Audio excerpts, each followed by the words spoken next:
Tushimda men bir chekada aynalib yursam, mana Xudo tevamda turibdi.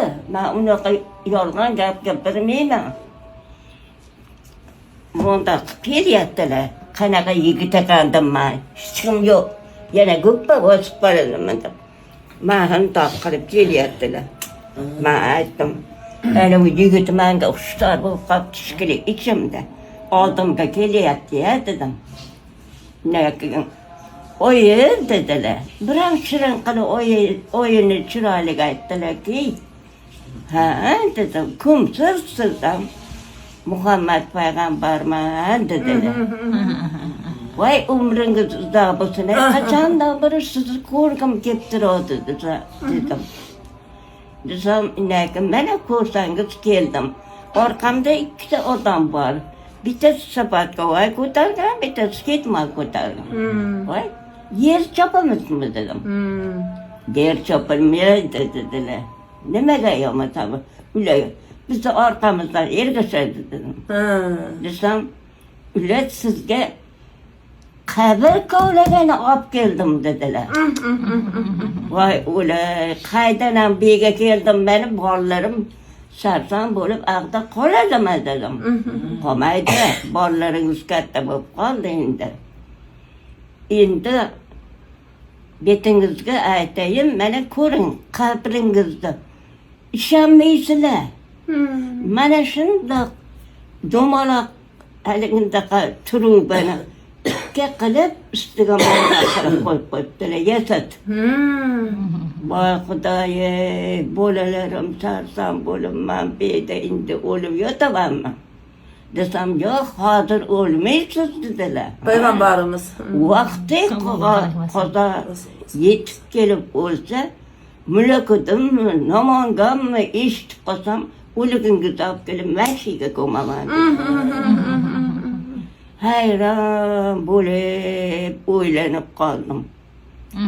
Men aytdim, o'lmay yuray, men endi o'sha yerga boraman desam, qabr oldiga borar ekanman deb bormayman.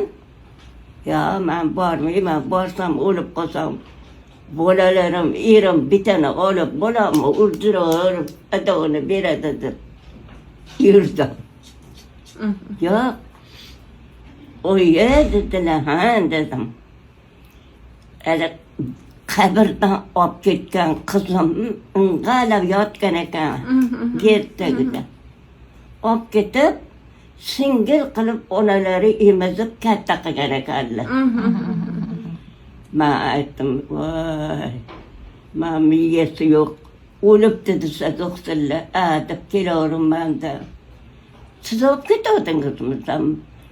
Men bitta bo'laman xolos dedilar. Gulchehraxon singlim dedilar.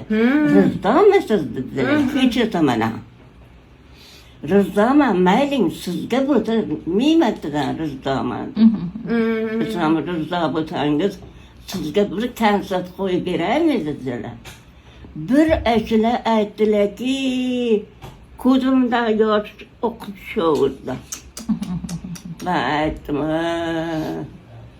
endi o'lib qolar ekanman dedim. Desam, aytdilar, bu Gulchehraxonni yana ko'ningiz har yoqqa ketmasin, oyijonim dedilar. Men bir dona tug'ilganman, Gulchehraxon bilan 2 dona bo'ldik dedi. Oyalari anaqdan kelyaptilar, yasanni qilib. Voy onun xotin kelyapti, neraraqda gapirishaveraylik desam, oyim kelyaptilar. Oyim bilan meni o'rtamni buzmang dedilar. Nimaga dedim. Shu qiz meniki desangiz tamom buziladi dedilar. Bo'pti, meniki emas, sizniki dedim.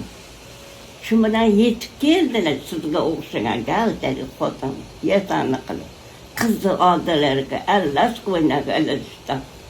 Do'p bilan chiroyli mahalla qilib qiz kelyapti, men tortigim kelyapti. Lekin aytdim, o'lmukar shoshilmaytirmaysanmi, ash qizni esonaman tug'olmaymanmi, bag'rimga bosmaymanmi dedim. He keçke yemeği öl dedim içim. Keçke kolaymandı ottodu. Öldürgama bunu. Buna ne? Eşileri ettileri yığladım. Hele eşileri. Kızanlarına kadar oynayıp Muhammed Peygamber'e karab oynaydı. Şimdi didem diyepti. Da karab durip, vay ulay, erkeğe bulmayı olur, ozu kovlamaydı ama bu kızımın trikkine ovamayım. Bir arada oyalar bulan.